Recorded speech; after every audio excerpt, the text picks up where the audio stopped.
website, computertalkradio.com, computertalkradio.com. This is, of course, an amazing weekend. It's all because, yes, it's Thanksgiving. And there's so much to be thankful for. You know, I normally do this at the end. Well, first off, let me give out the phone number. 888-NERD 888. That's 888-637-3888. If you have any computer questions, by the way, right now, okay, let's say you just got something and you want to know how to hook it up, you need help with it, whatever it is, I am available for you off and on throughout the weekend. If I don't answer, just leave a message. I will call you back. As a matter of fact, I've got caller ID. I might just call you back anyway. That's what I do. I enjoy helping people with technology. And so Thanksgiving, wow, a great time to be thankful. A great time for all of the wonderful things that we have in our lives. And I'm sitting here and I'm realizing that within the reach of my arm span, I have so many different things that are technological. I mean, right over here, I've got a laptop that's a MacBook. I've got a netbook over here. Yeah, okay, it's a netbook. It's ancient, whatever. There's a 3D printer. There's all of the sound equipment, of course. But I've got a couple of computers and a server that's over there and a bunch of monitors. My iPhone, my smartphone, just that's something that is just an amazing thing in itself. My smartphone has more processing power than the space shuttle originally had, and then some. Actually, there's an old laptop over here. And it's over on it has more. I mean, that laptop is circa 1985. It's a Model 100 from Radio Shack. Just the things we can do with technology today are astounding. And I'm so thankful for all of that. God has blessed me with the knowledge of how to work with this technology. He's blessed me with a lot of the ability for me to purchase this technology. This is always an exciting thing. You know, growing up, I was really into science fiction, and science fiction has turned into science reality. And yeah, there are some creepy things like what we're going to cover in the news here in a moment, but you know, there's so much that we can be thankful for that I don't want anybody to ever lose track of that, to ever lose sight of the fact that I wouldn't have it any other way. I want the technology. I think there are certain areas where we just need to dial it back a little bit. For instance, okay, let's dive into the news. Let's actually go into the news portion. Facebook, they've created a censorship tool. That's so that they could get into China. Okay, but here's the thing. It's censorship. I would rather that Facebook didn't censor anybody. I would rather that they really didn't go down these kinds of roads and cater to an oppressive government. Of course, what we think of as an oppressive government here, that pales in comparison to the reality of what happens in places like China. I want you to think about this. In China, you're not allowed to picture. I don't care what you believe in, but you must understand. You must, at least I hope, agree with me that Christians within China should be free to worship, to be free to read the Bible, to be free to just be Christians. In China, there is a Christian, government-approved Christian organization, but even then, they are very limited there, and it's a matter of the government decides what Christianity is and is not. And that doesn't allow for a whole lot of freedom of thought, freedom of religion like what we have. We are blessed. We are blessed here in the States, but that's another story. Facebook just joining in on this censorship. It just it amazes me.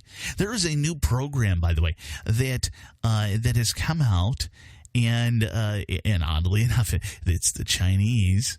They've developed a program that can detect if a human is possibly, if they've got criminal instincts or whatever, and they've done this completely based off of a number of pictures of men between the ages of 18 and 55, Chinese men with no facial hair, scars, or other markings. And these weren't police mugshots. And they basically went through and they determined if there were any subtle factors between them that might indicate that they were, potentially criminals.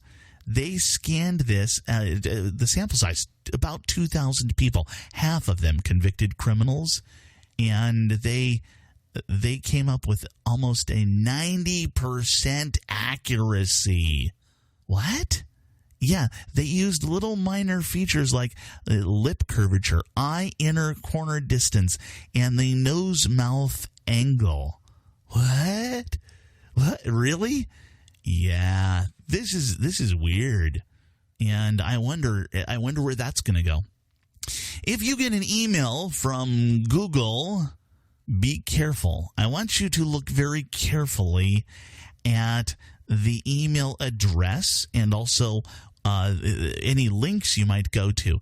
If it looks like a capital G, but the G is about the size of an O, a lowercase o, there is, and this is really weird, I mean, I spotted it, but only because I understand there's something called Unicode. What is Unicode? You've seen these characters, these weird characters, and there's a special character for a Latin small capital G. Okay, so it's half the size of a capital G, and if you look at it, you're going to say there's something weird there. And this can really apply to any website that has a G in it. So I'm Wells Fargo. There we go.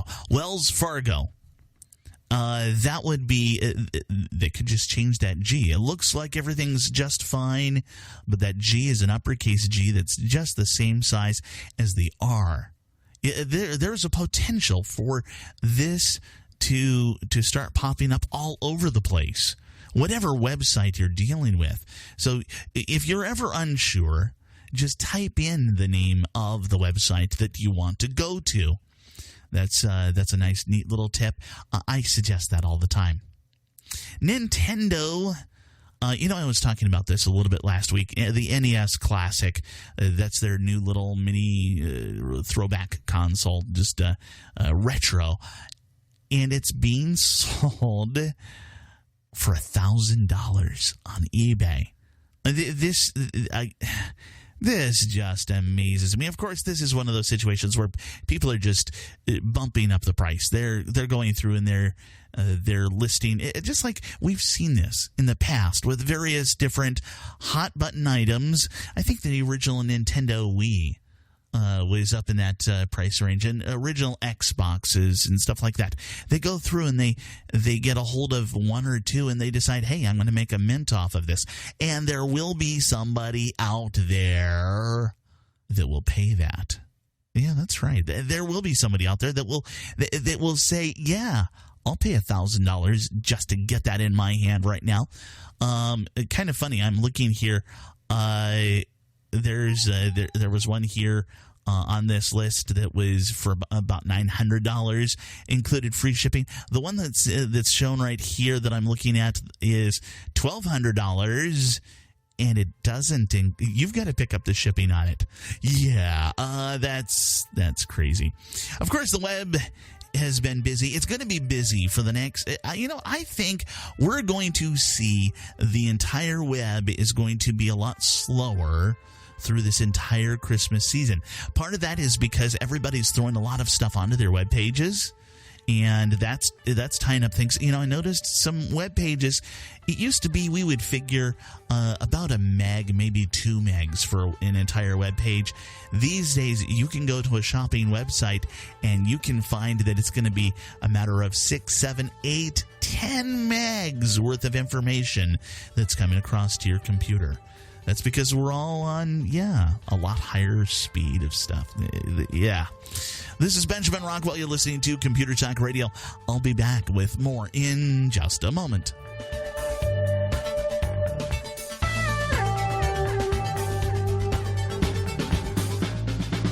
Let me tell you about The Radio Factory, an exciting new venue for talk radio. It's the internet, the wave of the present. My name is Benjamin Rockwell, and I'm the host of a syndicated radio program, Computer Talk Radio, so I know the internet is here and now. Many of the hosts at theradiofactory.com have their own podcasts or radio shows across the country, but many people like the comfort of listening to their own special radio show at a specific time and day, much like we watch live television. The internet, as you're probably aware, is a powerful tool that allows the Radio Factory to deliver unique programming with far more variety than the windbags who are simply about contriving up viewpoints to get you riled up. Additionally, you'll find that many of the programs are shorter, giving more information in less time. Stick with theradiofactory.com and see how it evolves to keep you entertained, interested, informed, and above all, intelligent. After all, the Radio Factory motto is building your intelligence one talk show at a time. theradiofactory.com.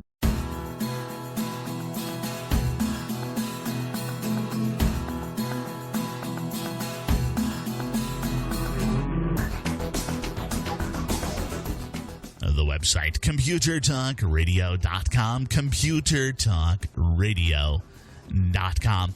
That is where you can go if you have any computer questions, any idea as far as what you want to know in regards to technology. We're here. We've got a number of people here that can answer your questions. Just go on down, scroll down at computertalkradio.com to where it says contact us. And you'll have all the info to contact us, and there you go. Now, this season, this Christmas season, the stress that's involved in this season is bad enough without you having to worry about whether or not you bought the right gift or the wrong gift. I'm going to give you a buying guide to a number of different things within technology that you may be thinking about, or you may have actually already purchased. Yes, I realize we just passed, Black Friday. And we go through and we make a number of decisions. We go, we've got to get one of those, we got to get one of those, we got to get one of those. And sometimes we look at it and go, did I do the right thing? It's okay.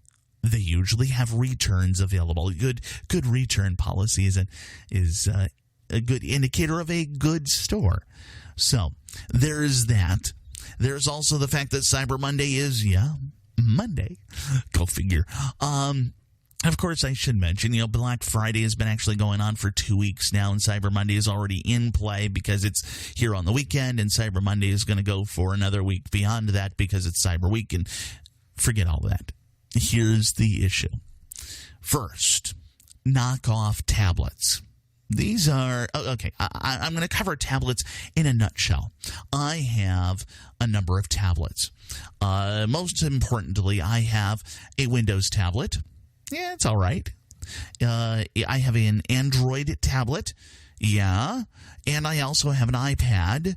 Yeah. So I've got all three of those different genres, if you will. So let's start off with the knockoff tablets. I have a couple of knockoff tablets throughout that mix. I also have a Samsung and I also have an iPad. The knockoff tablets are they're worth what you paid for them. And really, if you think about it, a lot of these things are underpriced. So kind of weigh that out. That's item one.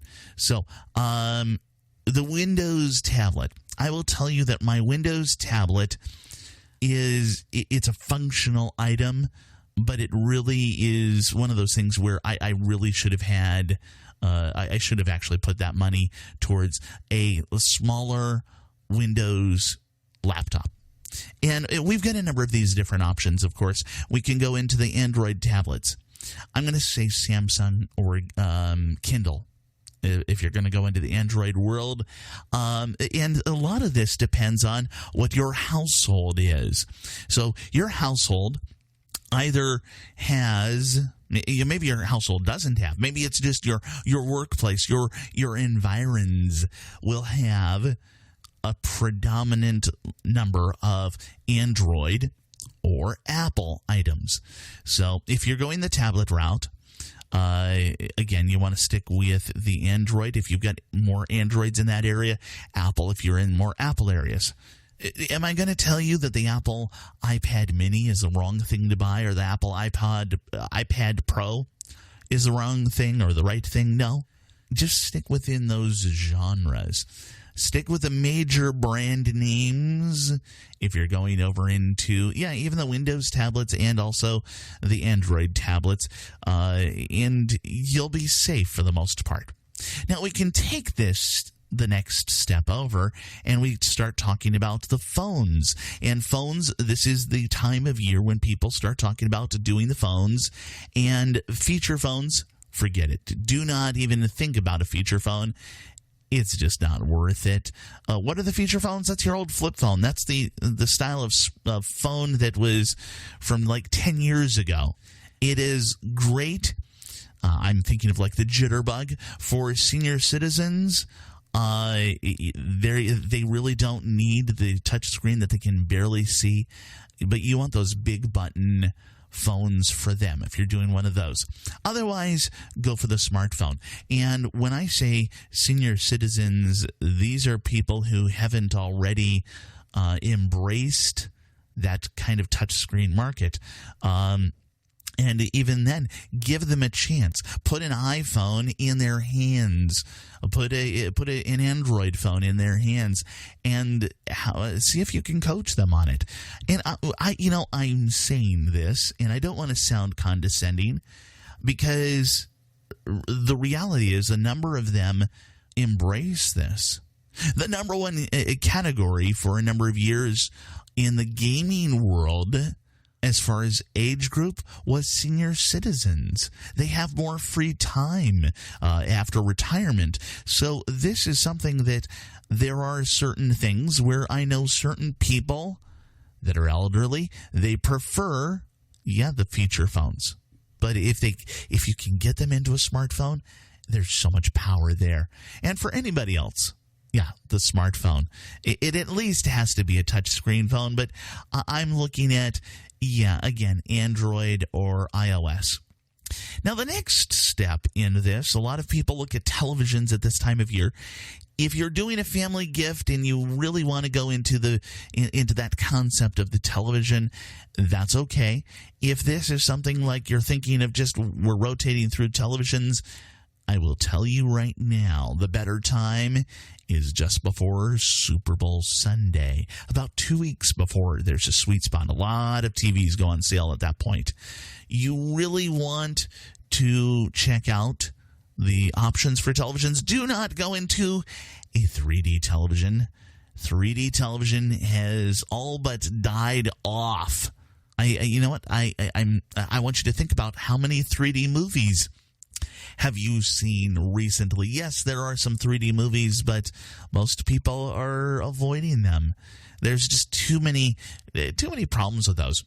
As far as everybody has to have their own headset, and it just gets pricey. DVRs. This is something that if you've got cable, you probably already have a DVR.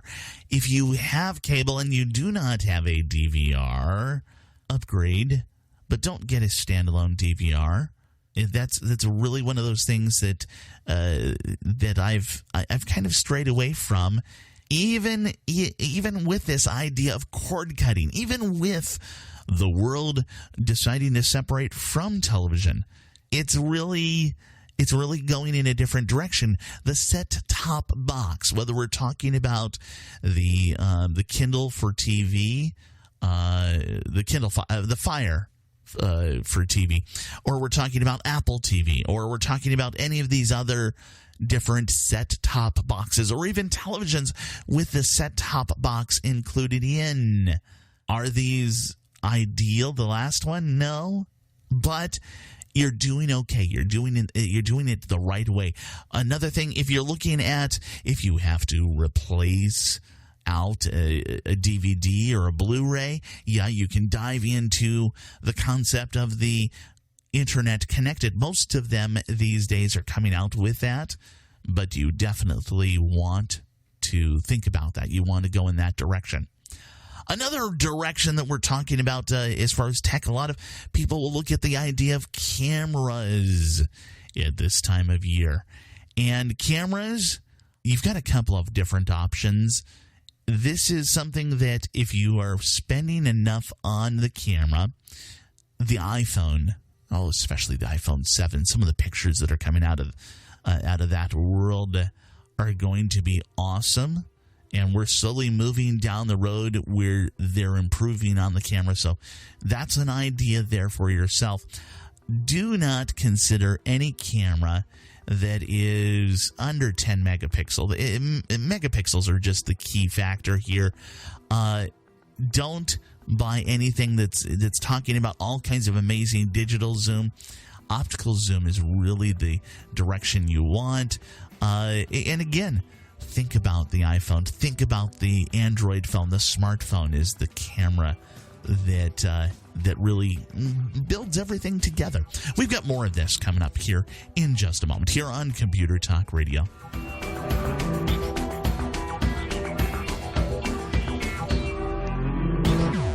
I'm constantly looking for the right place to get computer hardware. It's not easy, as there are so many stores that have gone out of business, so many shady characters online, or they're simply not capable of handling diverse needs. In 1979, two guys got together and built a computer company that could serve your nerdy needs. Micro Center. The wide range of products at Micro Center includes even the latest of Raspberry Pi, Arduino, and other hobbyist-level computers. They also have drones. They've got them in all price categories, from toys to, oh boy. Look, you're looking for console gaming, home automation. Micro Center's got that. Hardware, software, accessories, or, well, whatever. It doesn't matter. From Apple to Zyxel, Micro Center has what you're looking for. 25 stores across the nation, or you can check them out online at microcenter.com. That's microcenter.com.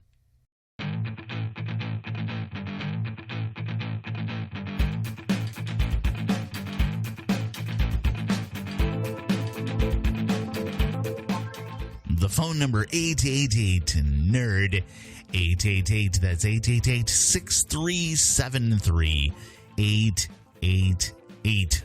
All right, so again, we're going through this kind of the buy, don't buy suggestions, and I do this every couple of years, and the reason for this is, well, at this time of year, we're doing a lot of gift buying. We're buying things for other people, so it's important that we keep on top of this. This is, of course, yeah, I know Black Friday just happened, Cyber Monday, and all the crazy stuff. If you already bought something, there's nothing wrong with taking it back and getting the right gift. Some of these things do vary based on your budget. So I want you to recognize the fact, though, that there is a lot in regards to how much you spend and the reliability and the long-term gift concept here. For instance, I'm really pushing the whole idea of 802.11ac these days. 802.11n. Okay, what is this? This is the wireless categories. There's you may recall there was 802.11b and 802.11g, and there was an 802.11a in there, and now there's N and AC. AC is the ideal one. N is the minimum. Anything other than that, you're going to wind up with some suffering there as far as the ranges go. So this applies both on the stuff within your house as far as the routers, but also the things that connect to them.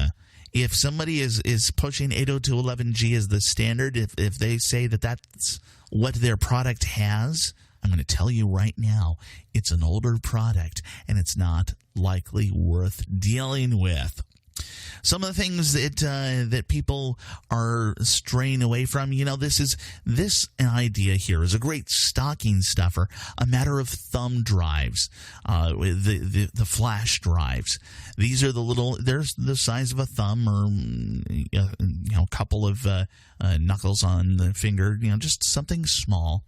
I do suggest these as stocking stuffers. This is a great way to keep the memories. However, for the most part, I am also pushing the idea of a NAS, network attached storage. And this storage device goes onto your network and it allows you all throughout the entire house to store information out on the network. And it's accessible to everybody. And that is really an ideal direction. One of the things a lot of people look at this time of year is new computers. We're going to get, in a week or two, we're going to get into more details as far as our Christmas buying guide for the season. And we do that twice a year. But for right now, I'm going to tell you your laptop or any system, really, you should be looking at systems that have somewhere around 500 gigs of storage, unless they have an SSD.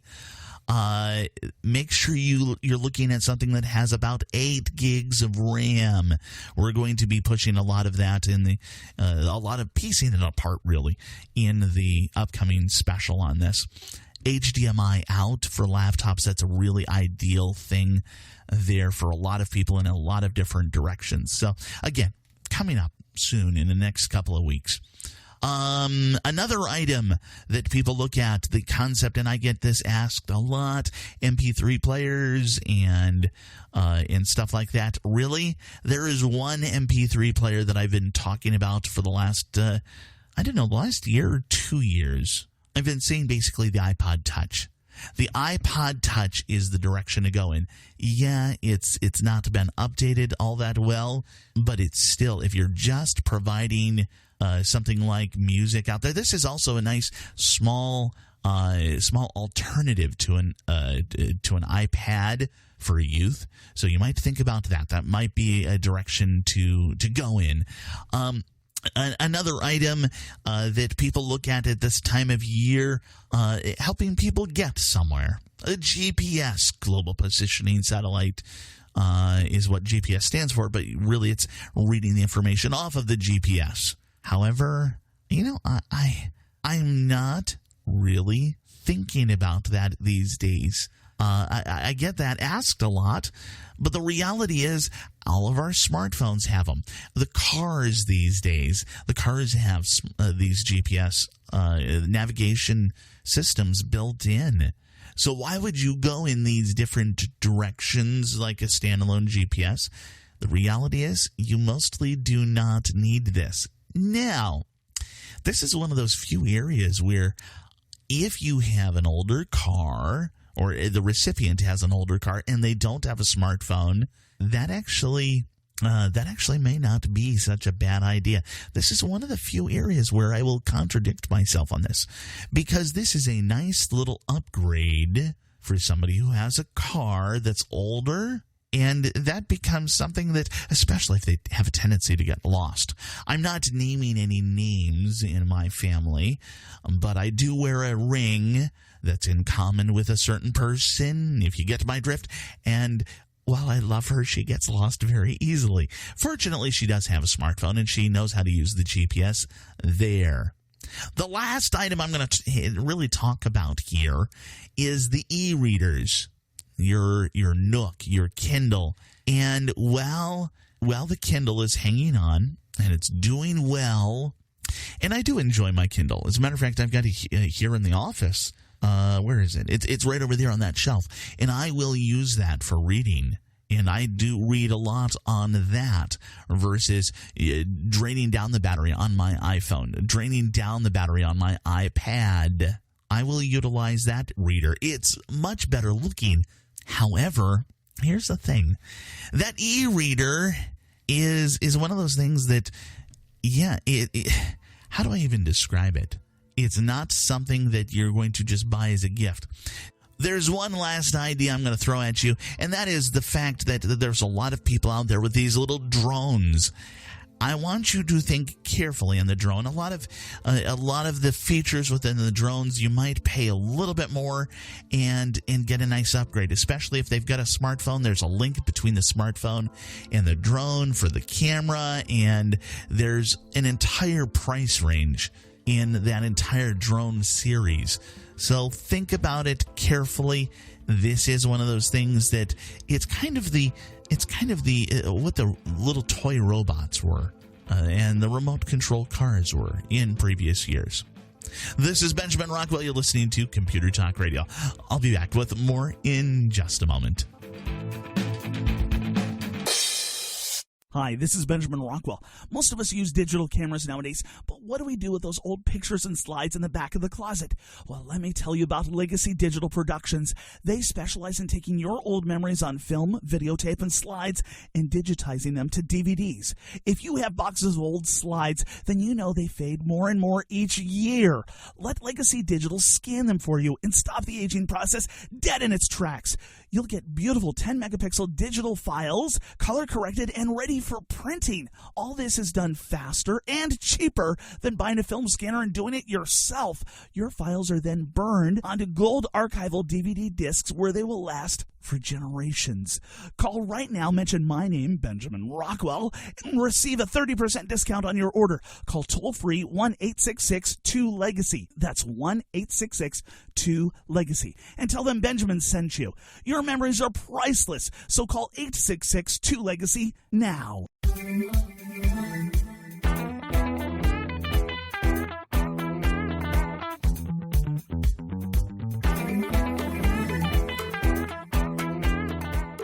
The website, computertalkradio.com, computertalkradio.com. I also have another website that you should be aware of. It's called My Mac Guru. How you doing, man? How was your Thanksgiving? Benjamin Rockwell, the Uncle Fester to my Gomez. That's sort of a reference to the fact that I don't have any hair on the top of my head.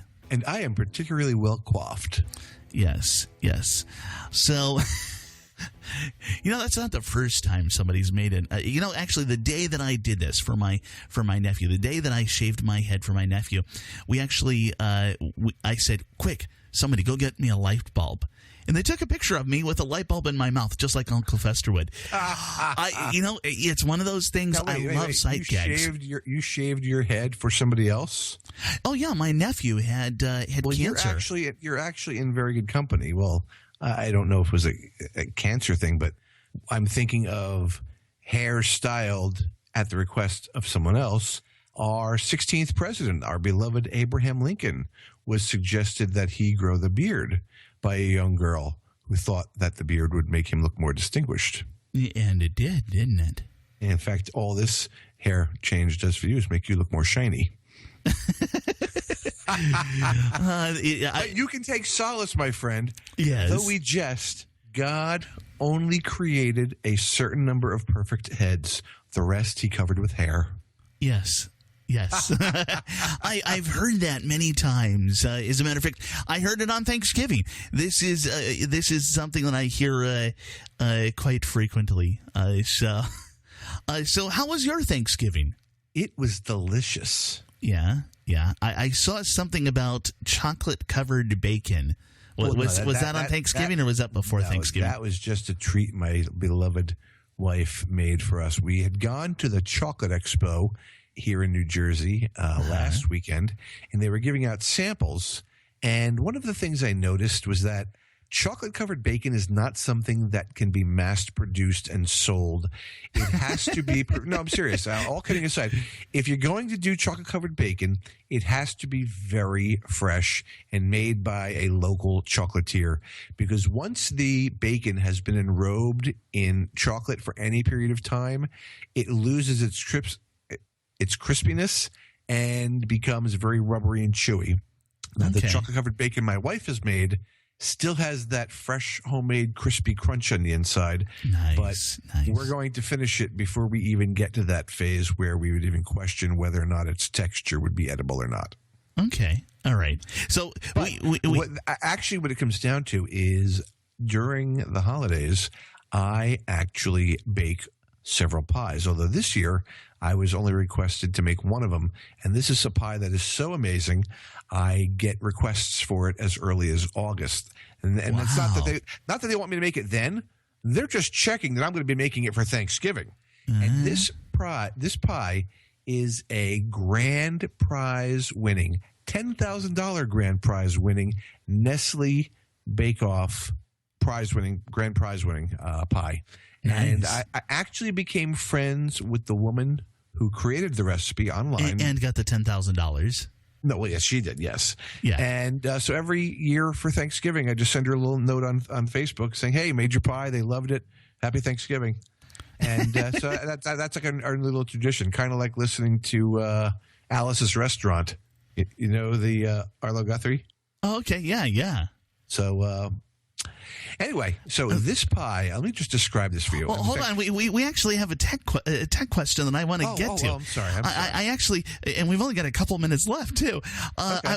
So for Thanksgiving, I took a lot of pictures with my iPhone, and now it's screaming at me. It's saying, you need to upgrade your iCloud account and all of that. And I'm really, I really don't know that I want to spend the money on the iCloud.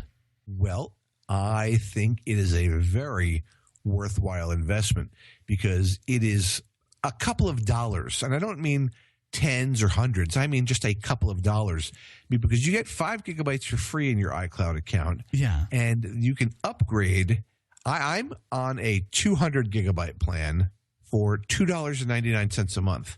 So for $3, okay. I get right. 200 gigabytes. And I make sure my entire phone is backed up, not just my photos. What this means, Benjamin. Can I back up other stuff with it, though? You can back up the whole phone. Okay, yeah. So not just your photos. So let's say you drop your phone in a puddle, it gets stolen, you leave it in a taxi, something, you no longer have access to it, and the phone is unusable. If you have the iCloud backup running every single day, and the entire phone is backed up to iCloud, you can walk into an Apple store, buy a brand new iPhone with the exact same capacity that you had. Sure. And when it asks you during the basic setup, do you want to set it up as a new phone or restore from an existing iCloud backup? If you log in with your Apple ID and restore from backup, it will repopulate onto the phone every last thing. All of your text messages and iMessages, your calendar, your address book, or I should say your contacts, all of your photos. That'll take a little while to repopulate if you have a lot of pictures. Sure. But it will basically put the phone in the exact state that the old phone was in prior to whatever happened to it. Okay, so basically, for about $2-3 a month, that's not that bad. I've been putting it off because I figured it was going to be like everybody else, a matter of $5, $10, $15, $20 a month, and that's getting like ridiculous. And this way, you don't have to back up to your Mac. Yeah, got a point there. This is Benjamin Rockwell, and I'm Keith M. Sedor. I'll be back in just a moment. Go.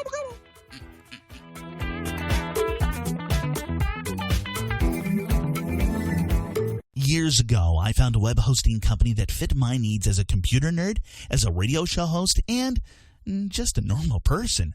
Recently, though, it was clear to me that it was time to upgrade, but I had a choice between my old plan and the new one at 7 times the cost. It was that awkward point where I could choose between a sip of water or being dunked in a pool. I searched around, comparing the many options for someone like me. After searching around for 3 weeks, there it was, SiteGround. In proper fashion, I tested their customer service, their knowledge, and their willingness to do things the right way. The SiteGround salesman made sure that I didn't overbuy and get a 50-gallon bucket when a 32-ounce soda would do. These guys know WordPress, Joomla, and regular standard websites. These guys at SiteGround are awesome. SiteGround.com. Site, S-I-T-E, ground.com. syndicated.com.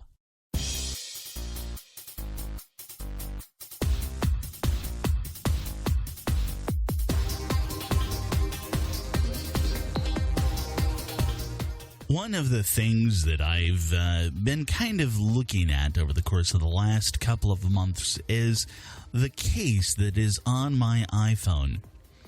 And it has become discolored and yellowed. And this is because many of the plastics that are used out there, they just yellow with age. We can see this with old Commodore computers and stuff like that. They were brand new, bright white, or they were beige, but today they look kind of blah. So I was wondering what I was going to do next, and then I got contacted by this company, and the company's name is Evutec, Evutec, and they make some very nice, elegant cases. What I didn't realize was that because of the yellowing, because of the look of the old case, how amazing it would feel to have a brand new case around my phone. I put the new case on, and I'm going, wow, this feels elegant in comparison. I'm no longer ashamed of the discoloration now. And the neat thing I found out was that Evutec actually they have this special plastic that they use that there is no yellowing or degradation of the mechanical properties of this plastic after they put this through the equivalent of 2.5 years of exposure to ultraviolet light. So this is really an exciting thing. And of course, these guys make these cases like a number of companies to military specifications. And I'm looking at right now, I've got a couple of them in front of me. The one that I'm utilizing is the Carbon SI Light Series. And this thing looks great. This is, it looks like this carbon fiber on the back. And again, it just looks simply elegant. It's made out of plastic. But again, that nice durable plastic. There's this other one here that I don't have an iPhone 7 yet. So I'm not sure I'm going to, the iPhone 6 and iPhone 6S and the 7 are the same size, but I think there's a different location of the camera, just slightly different. And also, of course, on the 7, there's no headphone port. But it has this other option called the Affix mounting system. And this is kind of neat because what happens is I've seen these before where they've got a magnet on the back, but that magnet kind of sticks out and it's kind of obvious. Well, I'm looking at the case here with it's got a metal plate inside and even the magnet system that clips right into your air vents on your car. It looks elegant. It looks okay in my car. It's going to look right at home just because it's basic black. It looks kind of normal. My car is black interior. It's going to kind of fade in. This is something that, again, I can't stop using the word elegant. Again, the company name Evutec, Evutec.com. This is Benjamin Rockwell. You're listening to Computer Talk Radio.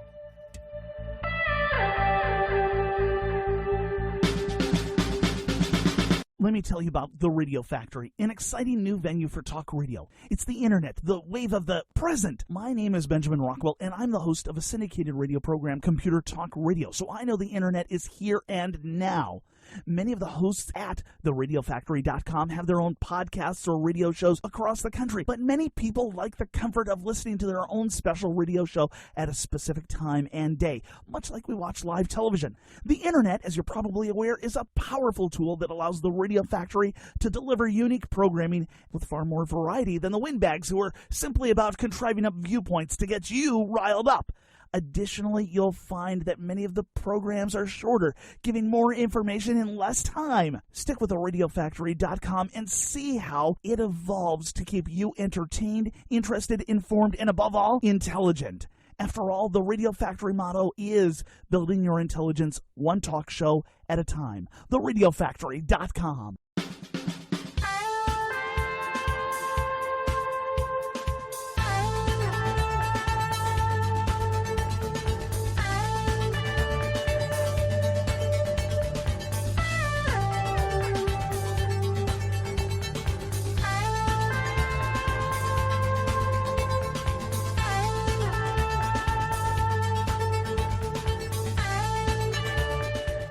The website, ComputerTalkRadio.com, ComputerTalkRadio.com. The phone number, 888-NERD, 888, that's 888-6373-888.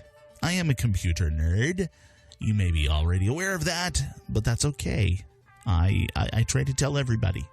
I really do. I got up in front of a classroom of people and I said, "Hi, my name is Benjamin Rockwell." Yeah, we were supposed to introduce ourselves.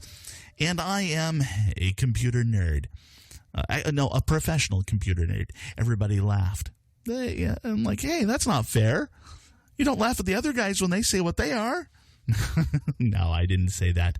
I enjoy it. You know, it's one of those things that's always fun for me. The website, there we go. The website is ComputerTalkRadio.com. One of the things that we go through on a regular basis, you've heard this term before, you're being carded. When we're 21, okay, we start getting carded for purchasing various items, or maybe at 18, you may be carded for voting. You get older, they find out if you're old enough for the senior citizen discount, whatever it is. People check your card, and there is something called carding, but it is not what you think it is. This is in the technology field, and there is a term called a carder. And this is a guy or person who buys, sells, and trades certain information online. Your credit card. Yeah, that's right. That's right. These are the bad guys. They're kind of hackers. They're basically part of the entire group of the scum that really makes our lives difficult. This is one of those situations where this service is in high demand by crooks, by the thieves, who, with the right card information, can gain immediate access to your money. Debit cards are really particularly vicious amongst this entire group. Once the money is out of your accounts, it's gone. Sometimes, if you have a nice arrangement with your bank, maybe they will protect you. Maybe they will have some protection in regards to liability. I know I've had an experience where it's been okay, and we'll get into that in a moment. But this is one of those situations where usernames and passwords are next on the list. Credit cards are the tops on the list. And this is all due to common reusage of the same information, and some of this information can be used against us. I mean, we go into the usernames and passwords. I mean, yes, how many of us use the same username everywhere? What about the account passwords? And again, I go back to what I say all the time. The fewer you have, the more danger that you are in. But let's get back to the carders. What are they doing? They're doing a number of different things. They're doing more than just selling card information. They actually operate servers. And this is one of those situations where they set up anonymous servers that are specially designed to really protect them.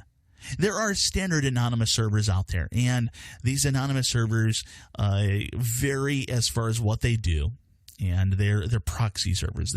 What that means is they're a man in the middle.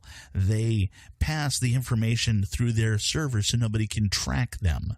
You've seen this on the various shows. The FBI is there, and they're running a trace, and they find out that it's bouncing all over the world. Well, through these anonymous servers, it's kind of hard to track all of this information down. The proxy servers are designed to be a buffer. And it's not as easy as it looks on TV. It really isn't. But the bad guys, with their proxy servers, they delete log files immediately. And they also locate these servers in countries where the legal system is non-existent. Or if it does exist, it is so broken and corrupt that it might as well not exist. So now these servers are using what are called phishing kits. And these phishing kits are for sale.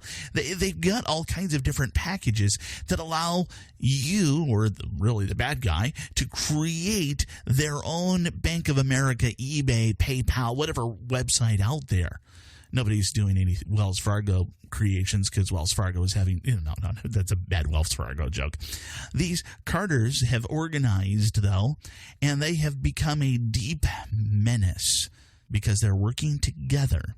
It's no different than a gang or mafia organization. They require the new initiates to demonstrate their abilities by providing active credit card numbers that have been stolen just to hang out with them online. It is similar to some of the gang activity you've heard about over the years. And what they do is they do something that's really a predictable pattern too. You can watch carefully. Some of these things happen that just you don't understand. All of a sudden, you're making a donation for $10 to someplace, a good charity, a believable charity like the American Red Cross. My wife, if she saw a donation to the American Red Cross, she wouldn't think anything of it because I like the American Red Cross so much. But now this donation happens, it clears, and then it's authenticated. And then what happens is they say, oh, we know this one's good. And more purchases start flowing. Worse, though, is the identity theft through new account creation. See, your entire profile, your entire everything is out there for the bad guys to utilize. Your profile includes Social Security number, your name, your address, birth date, maybe your mother's maiden name, maybe your driver's license number. All of this kind of information is out there, and those full profiles are available out there on the internet for various people for a song. Sometimes a matter of $10 or $20 will get the information that they need to just usurp somebody's life. Once this happens, the rest starts getting really easy for themselves. The Department of Justice notes that terrorist networks are even utilizing these tools to steal from us too. They're just buying something different than what the mafia guys are buying. Yeah, you got the idea. You know where this is going. First and foremost, I've got to tell you, the person who can stop this the most is you. I have just a certain set of tips for you, and these really boil down to the basics. Only use a credit card online. Do not use your debit card. You can use your debit card in other places. If you have to, yes, use your debit card. But again, that debit card may not have limitations on your liability. You need to check with your bank. Credit cards, they have insurance there. They usually leave you liable for maybe $50.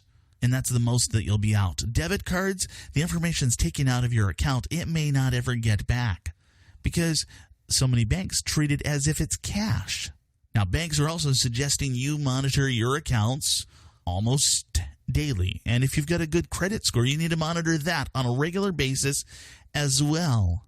But moving even beyond that, we need to get you to the point where you are utilizing different passwords, different account information everywhere. Why?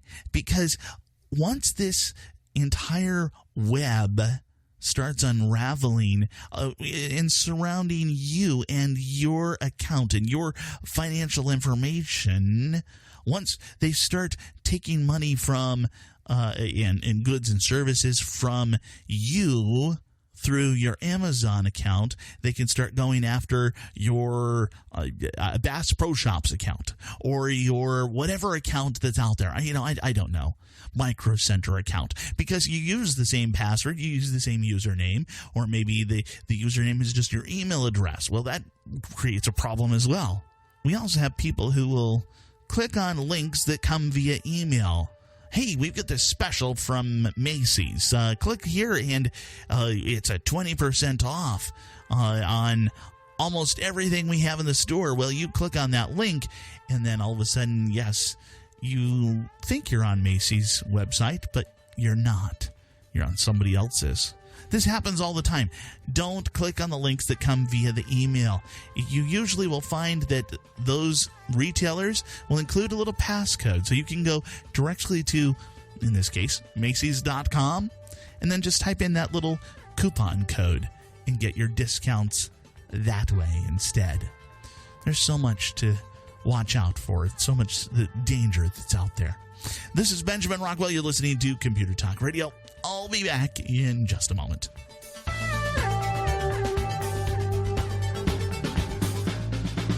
Let me tell you about the Radio Factory, an exciting new venue for talk radio. It's the internet, the wave of the present. My name is Benjamin Rockwell, and I'm the host of a syndicated radio program, Computer Talk Radio. So I know the internet is here and now. Many of the hosts at theradiofactory.com have their own podcasts or radio shows across the country, but many people like the comfort of listening to their own special radio show at a specific time and day, much like we watch live television. The internet, as you're probably aware, is a powerful tool that allows the Radio Factory to deliver unique programming with far more variety than the windbags who are simply about contriving up viewpoints to get you riled up. Additionally, you'll find that many of the programs are shorter, giving more information in less time. Stick with theradiofactory.com and see how it evolves to keep you entertained, interested, informed, and above all, intelligent. After all, the Radio Factory motto is building your intelligence one talk show at a time. theradiofactory.com.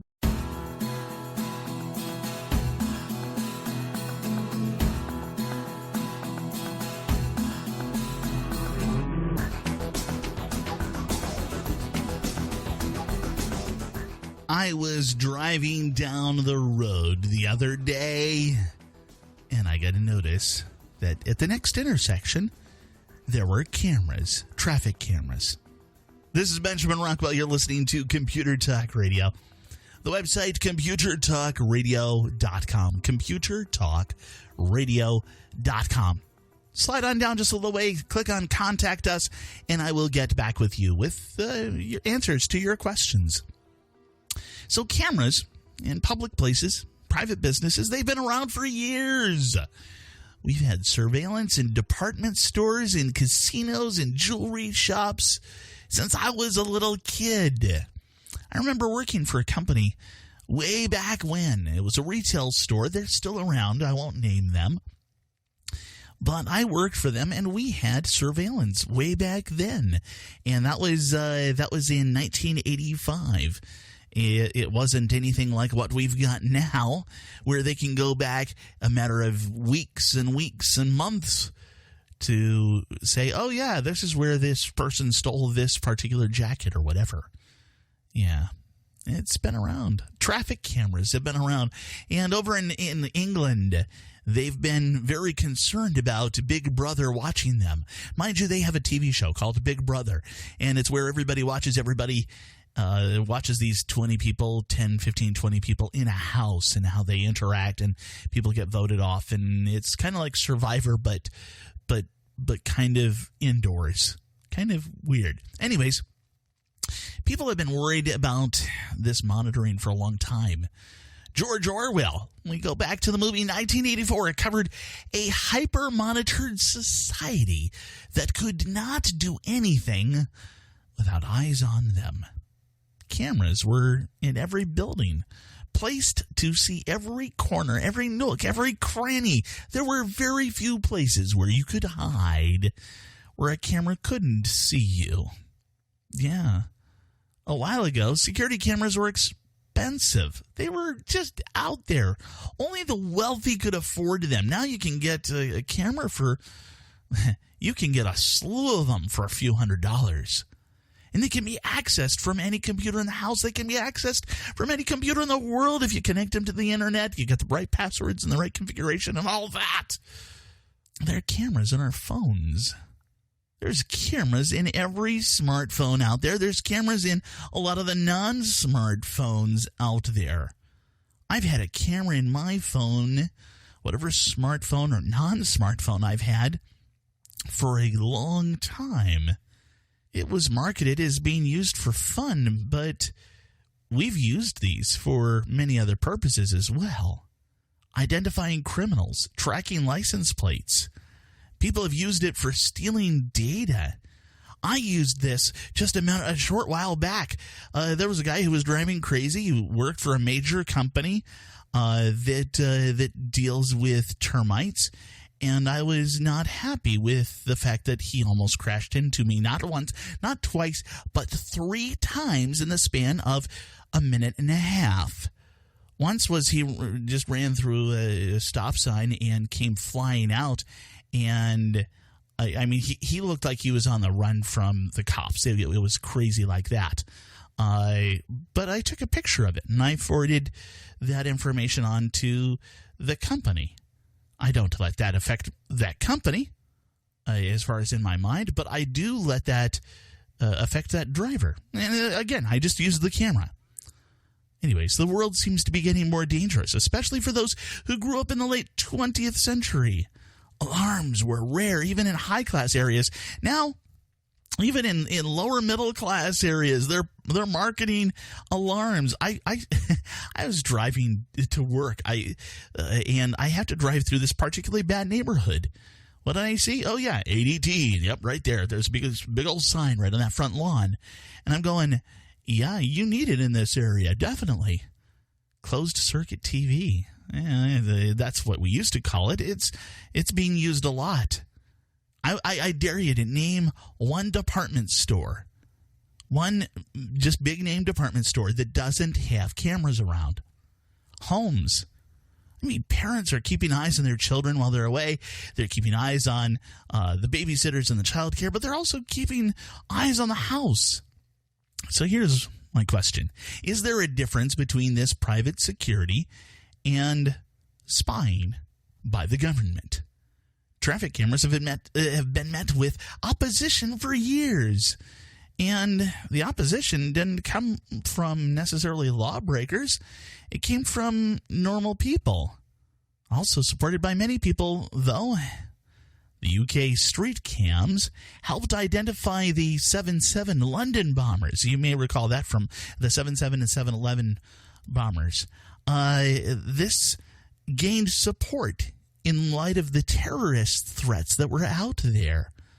The movie The Dark Knight highlighted this dilemma quite well. I'm not going to spoil it here, but they did cover that in quite a detail there. The idea of military satellites spying on normal people, that's been around for ages. The movie Enemy of the State, we go back to 1998. And then they were dealing with the idea of satellites being able to zoom in close enough to read the license plate on a car or even the brand name on a pack of cigarettes. The satellites were used to track a man who accidentally received evidence of a politically driven crime committed by a corrupt government official. Now, okay, you may think that cameras contribute to safety. But I'm going to go with those people who gave opposition to those traffic cameras throughout London. Here's the thing. Locking people into their homes as if they were locked into a prison would contribute to safety. A free society values things like privacy that we should not let go of this entire ability for us to remain private. In the end, a total surveillance society is not a good thing. the idea of us being seen everywhere is not a good thing. Let go of the fact that we post all of our whereabouts on websites like Foursquare and Facebook, and we say, hey, I'm going to check in here, I'm checking in there, I'm doing this, I'm doing that. Well, yeah, people now know that you're not at home. Hey, I'm on vacation out and about across wherever. Yeah, you're not at home, and I know you're not going to be home for the next week at least. I'm going on a vacation trip of a lifetime. I'm going to be around the world for the next 2 months. Great. If you can afford to be around the world for the next 2 months, then you can afford all kinds of really cool toys. Let's grab the moving van. Let's show up. Yeah, look, anyways, you can say that you trust the people in power with this kind of technology, but administrations do change. President Bush, GW, he came under fire for things like the Patriot Act. Obama continued it. Obama's under fire for sections of Obamacare. And, yeah, the successor is going to be, under fire for something else. Apple is searching homes of folks out there who steal their iPhones. You remember that? That was, a couple of years ago. Somebody had the latest iPhone, and, Apple went forward, and they were seeking to search the home, and they did search the home. We're all coming under privacy attack. Technology and us. We, as members of this ever-changing world, we're working together to make privacy a thing of the past. And that's not good. This is something we all need to sit. We need to reflect. We need to decide what exactly should be allowed and what shouldn't be allowed. We almost need our own version of the 3 laws of robotics. We need the 3 laws of privacy. I don't think we're going to get them, though. This is Benjamin Rockwell. You're listening to Computer Talk Radio. I'll be back in just a moment.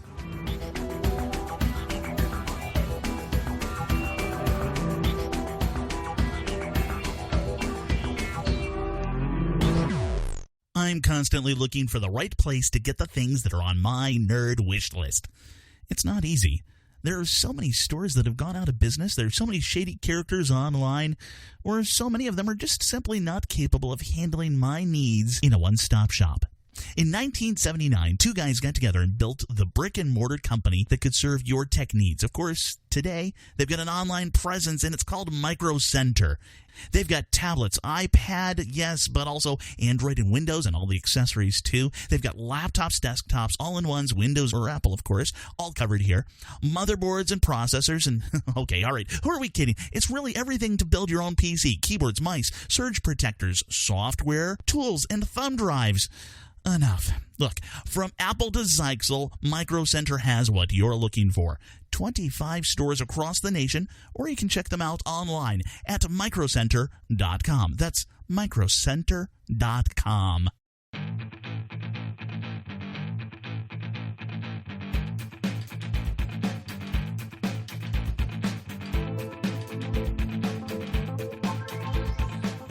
The phone number, 888-NERD-888. That's 888-6373-888. Website that I want you to check out, especially while we're talking about this. If you're near the internet, go to 40yearhouse.com because there's a lot of stuff that's going on with this entire autonomous house project. And Marty, one of the things that comes to mind, I know that you are privacy-minded, as much so as I am. There's a lot of stuff that you're saying, I don't want to deal with the cloud. I don't want to deal with a lot of these things that allow people to see our stuff. What are the other things you're doing for privacy? And I imagine there's probably technical things, but also non-technical things too. Well, and I like to remember I spoke early on in my career to a helicopter pilot, and I said, well, what kind of instrumentation do you have? He said, we've got our eyes. Mm-hmm. When you're a helicopter pilot, your only rule is see and be seen. Uh-huh. And in privacy, your only rule is see and don't be seen. Okay, all right, fair enough. So there are things like, and this is assuming you want privacy. If you're an exhibitionist, this may go against your beliefs. There are things like your windows. Do you leave them open? Do you shutter them? What do you do with the windows? Are they wide? Are they facing the street? Are they facing away? Are there curtains? Are there shades? Obvious things like that. The door glass, is it plain? Is it textured? Can people see in? Well, in our case, they can't get to the door without us knowing that. So we also have a design where the front hallway really doesn't give them much of a view of anything, and that's all right. What I think is more elemental to privacy in a house with a yard is what you do with the yard, what you do with plantings, with hedges, with trees, what you do with the shape of the driveway. As you're driving up, are you looking in the front door, or are you heading for the garage? Looking. Is anybody going to come up to you without you knowing about it? No. You can put a sniper on a hilltop 3 miles away, and he might be able to take me out, and I don't care because there's nothing I can do to stop him, so I might as well not care about it. Okay. If he's got a really, really, really, really good zoom lens and he wants to take a picture of me, please put a quarter in the bucket. Okay. There's no reason to be extreme with this, but you can work with lighting. You can work with the placement of trees, short walls of shrubbery, plantings. You can work with the porch structure. You can work with the size of the eaves on the house. You can work with elements that are just native to putting a place on a property and thinking about, what do I have to... You and I have both seen people who fear the public eye. And they'll have grading come out, and they'll put a rolling hill next to the road, and they'll plant it with 1 million trees, and a bird couldn't see the house. Yeah. I'm not going that far. You know, kind of want people to like what I've done with the house. Okay, yeah. Yeah. They can admire it from a distance. That's fine. Privacy is not about people not being able to see the house. Privacy is not about making the cars invisible when they're going in and out the driveway. Privacy is just about things that are none of your business. Yeah. And that's going to happen inside the house. That might happen in the backyard. And it's all in places that are intrinsically hard to see. And with attention to things like the landscaping, you can make them very hard to see. Okay. So a lot of basic low tech. I like this. Well, it's easier to explain, isn't it? Yeah. It's one of those things where we think of the 40-year house, we think of the autonomous house, and at times, I imagine people are thinking, oh, it's going to be, the house of the future from Disneyland. I can't remember who sponsored that, but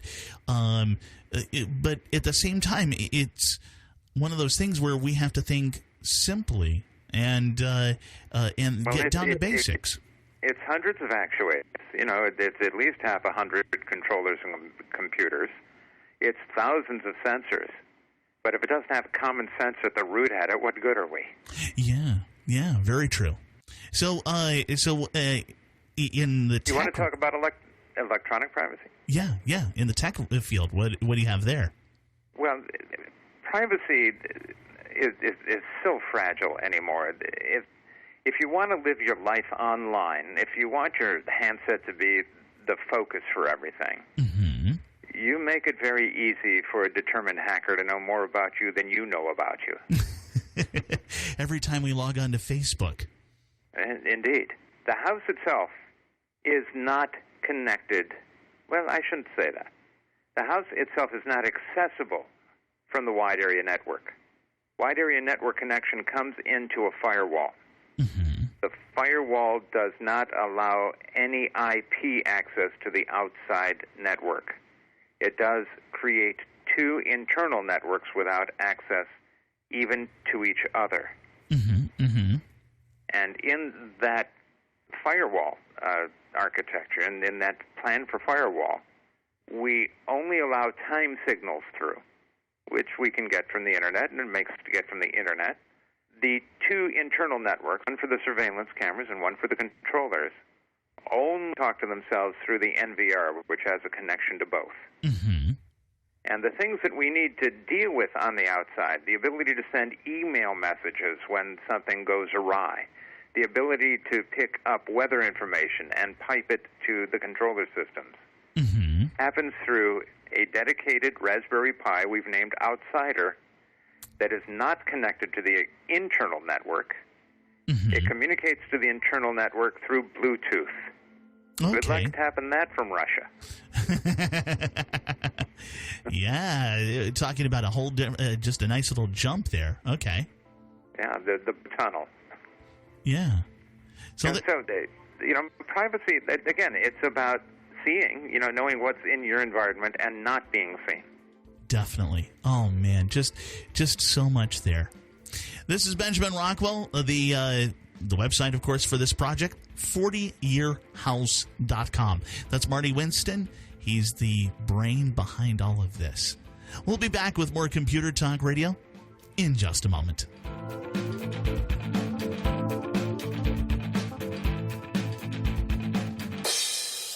Hey guys, this is Benny Rockwell. Most of us use video cameras nowadays, but what about those old movie films in the back of your closet? Well, let me tell you about Legacy Digital Productions. They specialize in taking your old memories on film, videotape, and slides and digitizing them to DVDs. Imagine Grandpa's old 8mm and 16mm films that are just sitting in a box getting old and fading away. Legacy Digital will clean and recondition those films, capture them digitally frame by frame, and then produce beautiful DVDs of your precious memories on long-lasting, archive-quality discs. They don't use a projector, and your films can't be damaged in the process, the best available for families like yours. The final results are gorgeous. What better way to preserve those precious memories for future generations? Call right now, mention my name, Benny Rockwell, and receive a 30% discount on your order. Call toll-free 1-866-2-LEGACY. That's 1-866-2-LEGACY. 1-866-253-4229. And tell them Benny sent you. Your memories are priceless. So call 866-2-LEGACY now.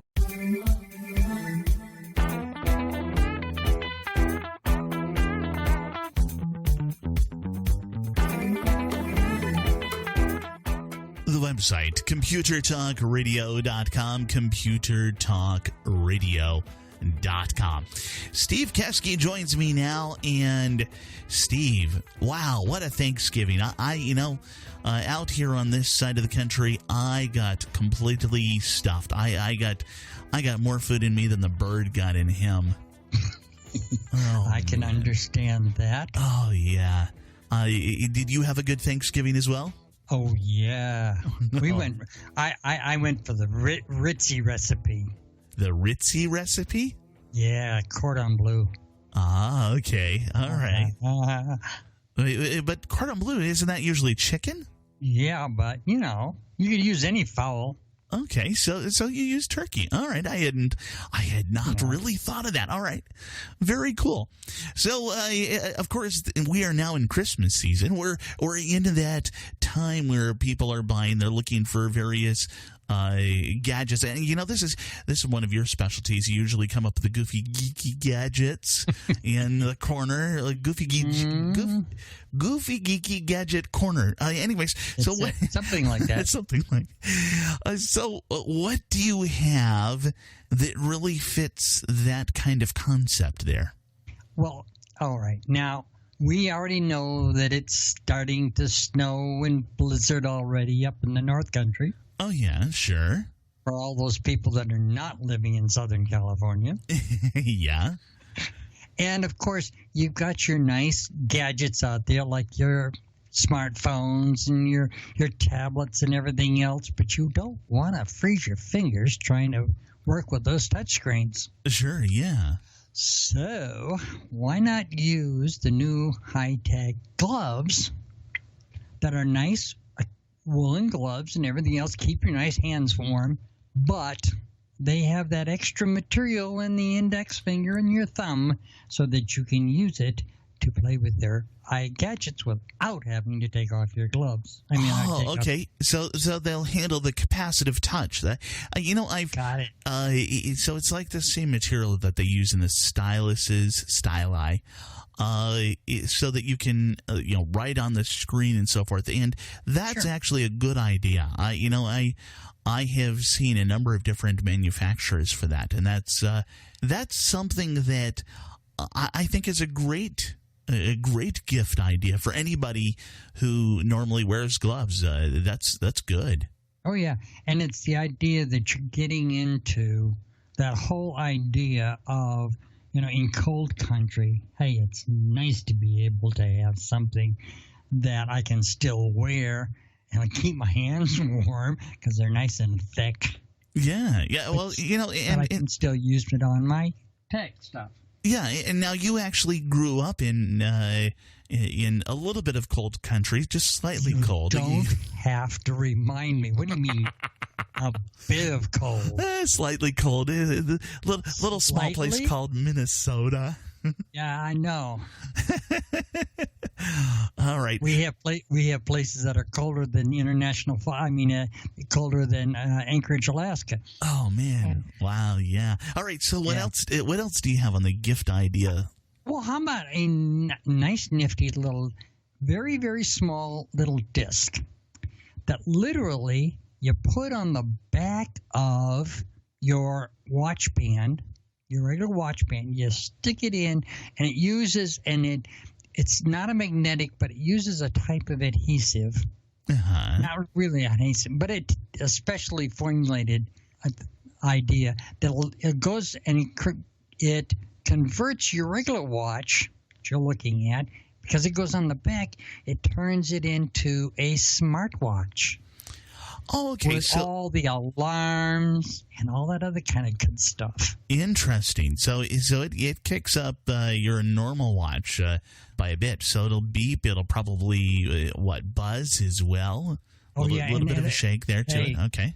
If you've got the apps for you put the apps on it for your health, when you're jogging and all, then it'll keep track of all of that too for you. Interesting. So it'll keep track of those statistics. That's good. I mean, you don't have the readout, but for the most part, when I was dealing with a smartwatch, I found that the readout for me was actually kind of annoying. So every time the watch went off, I would I'd glance at my watch. Okay, yeah, here's another buzz coming in. Oh yeah, no worries. I don't need to look at that. Oh, here's another one. Oh, great. Okay, somebody sent me a text. I better respond to that. Yep. But for the most part, most of the time, I wasn't getting the text messages. It was this server was doing this server was doing that, this server was doing this, this computer was doing that, and I realized that I don't always look at my iPhone. I don't always check all of those messages, especially when I'm expecting certain things to happen. But on the smartphone, I was looking into that so much that I was stopping or ceasing to look at the time and keep track of the time as far as when things were happening. It kind of became kind of a disabler. It was kind of odd. And I like this concept because it gives you all those notifications and all that kind of stuff for your emails or your own incoming calls or whatever have you, that's on your smartphone that you got in your pocket without having it in your hand, but at the same time, it's on the back of your watch. So when you're on your wrist, you're looking at your watch. Yeah, and so that allows you to utilize something better, like a Seiko watch, a Citizen, or perhaps we'll use the Rolex watch. That's it. Very cool. Right on the back and not the front. Yeah. This is Benjamin Rockwell. That's Steve Keske. You're listening to Computer Talk Radio. I'll be back with my closing comments in just a moment. Years ago, I found a web hosting company that fit my needs as a computer nerd, as a radio show host, and, well, a normal person. Recently, though, it became clear to me that it was time to upgrade. I had a choice between my old plan and the new one at 7 times the cost. It was that awkward point where I could choose between a sip of water or being dunked in a pool. I searched around, comparing the many options for someone like me. After looking for 3 weeks, there it was, SiteGround. In proper fashion, I tested their customer service, their knowledge, and their care, their willingness to do things the right way. The SiteGround salesman made sure that I didn't overbuy and get a 50-gallon bucket when all I needed was a 1-gallon bucket. The folks at SiteGround know WordPress, Joomla, and more. SiteGround.com. S-I-T-E ground.com for your web hosting needs. SiteGround.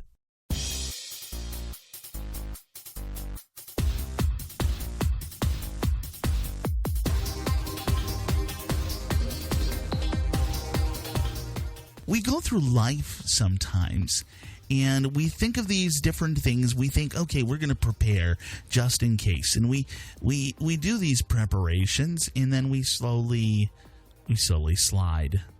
So I was dealing with my camera the other day, and I went to go take a picture, and, okay, I didn't have my flash card in there. That little micro SD card in there that you can put it in there, and yeah, it keeps all the pictures nice and neat on there, and it's really great. And why didn't I have it in there? Well, yes, because I plugged it into my computer. And okay, so I used to, years ago, I used to keep 4 flash cards in there, and then I upgraded more recently, and I upgraded. I said, oh, no, you know what? I only need 2 of them in there. And then, for whatever reason, I went to my desk, and I dropped off one of them to move the pictures off. And then I dropped off the other one to move the pictures off, or I actually was moving them off. And it was so much like life. And this is one of those things where, we should know better. We should all learn from these mistakes. I used to do that. I used to have those extra cards on hand because I took a vacation and I had to buy extra memory cards for my digital camera because, yes, I had left them at home. I will tell you, right now, there's nothing more annoying than paying, well, at the time, those memory cards were expensive. Even today, it's like paying. We'd still pay. It's what, $10 for an SD card these days. Actually, I get micro SD cards these days. I get micro SD cards, and they have the little adapter to allow you to plug it into a standard SD slot, and it works just fine. It's actually really neat because basically, I'm future-proofing everything right now because micro SD is the direction we're going to wind up going in. I've already dealt with devices that require that micro SD. But again, we get down to that bottom line, that entire situation of where today, I will tell you, if you go to Legoland, mind you, I didn't have this bad of a day. They wanted $30 for a 4-gig card. $30. I can buy like a 16 gig for about $10, I think is what it was. Maybe it was a 32 gig. Huge. Just beautiful for $10. $12. No, they wanted 30. Like, it's that law of supply and demand, of course. We all know that. It's a matter of, in the old days, it used to be film. You'd go in, you'd buy the film, and you bought the film at Disneyland or wherever, and you're going, I can buy a camera for the same price as 3 rolls of film. No, not the camera that they're selling, because they're selling that camera right over there. They're selling that camera for $200. That's a disposable camera. It's $200. Okay, maybe it isn't that much, but you got the idea. This is Benjamin Rockwell. You're listening to Computer Talk Radio. We'll catch you next week.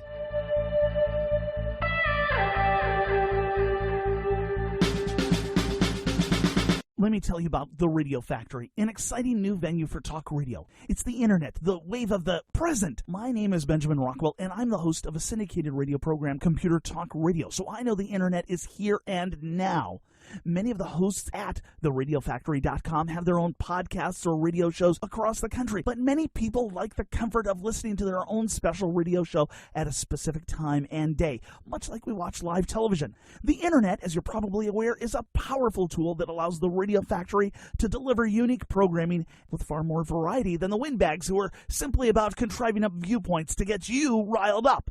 Additionally, you'll find that many of the programs are shorter, giving more information in less time. Stick with theradiofactory.com and see how it evolves to keep you entertained, interested, informed, and above all, intelligent. After all, the Radio Factory motto is building your intelligence one talk show at a time.